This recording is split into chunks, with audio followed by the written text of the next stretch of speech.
All right.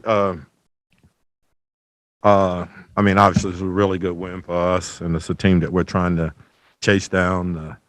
Uh, excuse me, to get in a playoff situation. So, I thought we started the game great. Did a really good job, and we got a little isolated in the third quarter. I thought they picked up their defense, but we got a little isolated and started to do some one-on-one stuff, and that got us in a little trouble and stuff. I thought we did a good job of moving the ball and cutting and playing in space. Uh, and then as they begin to deny the basketball on first passes and stuff like that, we got to learn to cut out and let the next guy come in. But overall, I thought we did a good job, and the fact that we gave up a 19-point lead and still just had enough focus and enough drive to try to get over the hump. I thought that was just really good for us. So, anybody have any questions, you can fire away.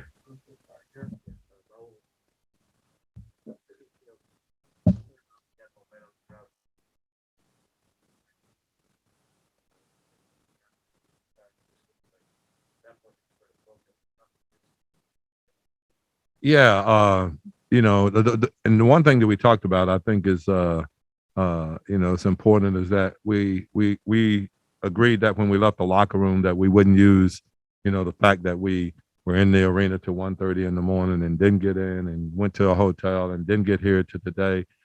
We said all of that is really a moot point. We just got to lock in and be focused. And I thought we were focused, and you got to give them credit because I thought. If you look at what Lonnie Walker did, I thought he single-handedly kind of got him back in the game. And then Deshante, he's a really, really good young player. And so both of those guys played really, really, really well. But I thought that we did a good job of just staying focused and finding enough plays that could get us over the hump. James, go ahead.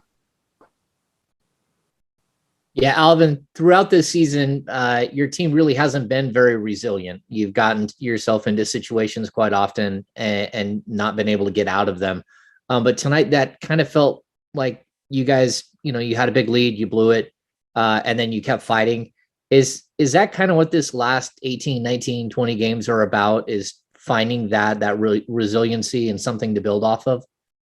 I think that you're exactly right. We want to have something that we're building and something that's going to be consistency. And if it's going to be anything, it's got to be the fact that, we're going to be resilient and we're going to play till the final buzzer goes off. And, even if we're in a situation where we lose a big lead, then what are we going to do to try to make sure that we get over the hump? And I think those are the things that's going to be important, these last 18 games that we play. Brandon? Yeah, Alvin, De'Aaron is continuing to play extremely well. Just what have you seen from him that's allowed him to perform so well on the offensive end? And then not only that, what have you seen from him on defense?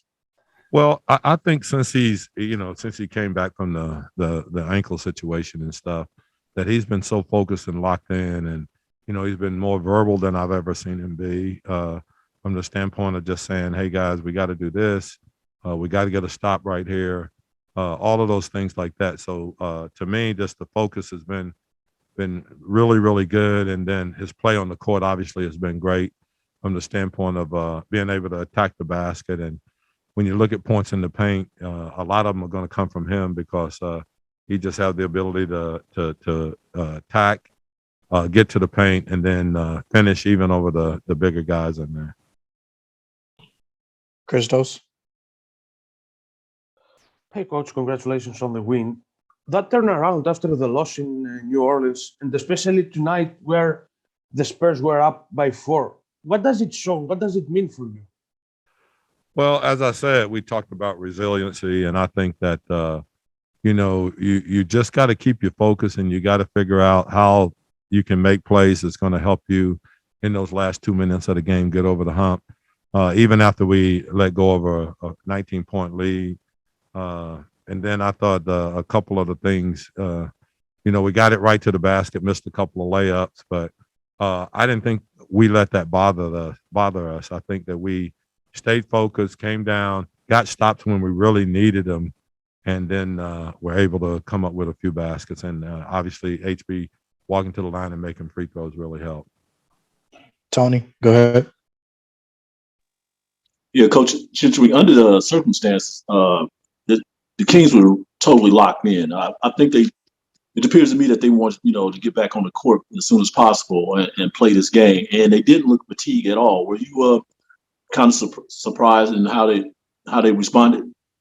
Well, the one thing we tried to do is we tried to sub a little bit earlier in the rotations than we normally would, just to kind of see how it was. But at the end of the day, when it was time to take Box out, he said, "I'm fine and I feel good and I'm ready to go. So I want to play those extra minutes. It doesn't bother me." So that in itself right there was something that was really, really positive and really, really good. But I did think that we played with a lot of energy the first half.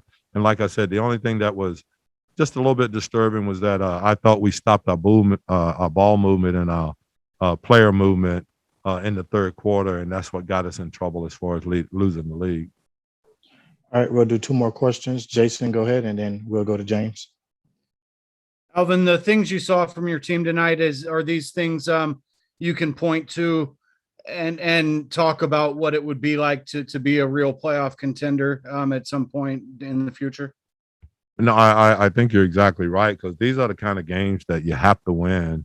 Like I said, we're very disappointed where we are record-wise right now, but there is something that you can always learn or you can get, out of the last, 18, 20 games of the season. And what we have to do is that we have to start thinking about establishing ourselves from a defensive standpoint. And I will continue to talk about, in order to be a playoff team in this league, you gotta have a home court advantage, and we have not taken advantage of that from the standpoint of winning games at home. And our fans have been great. They've been so supportive, and it's great. But we have to do something tangible, and it's not play well, but we have to win games at home. And when you do that, then you put yourself in a position to be a consistent playoff team, or have a situation where you can at least make a run for it. James? Yeah, Alvin, we talked about doing the little things all season long, and that play by DiVincenzo late in the game where he got the offensive rebound and then fed Barnes. I mean, that might have been one of the most impactful plays you guys have had all season. Is that something where you need guys to understand that doing the little things, the 50-50 balls and all that, like that's how you win? Oh, yeah, I think you're exactly right. And, we've talked about the crash zones, and that's when the ball is shot. If you're in the corners of trying to get to the basket and seeing if we can get an extra possession. Well, that was one of the biggest plays of the game, I thought, coming up with that, the offensive rebound and giving us another possession and giving us time off the clock. So those are the kind of things that I think we have to continue to do. And we've talked about the 50-50 balls and coming up with some of those, but we have to make, that what we call winning plays to put ourselves in a position to win a game like this on the road.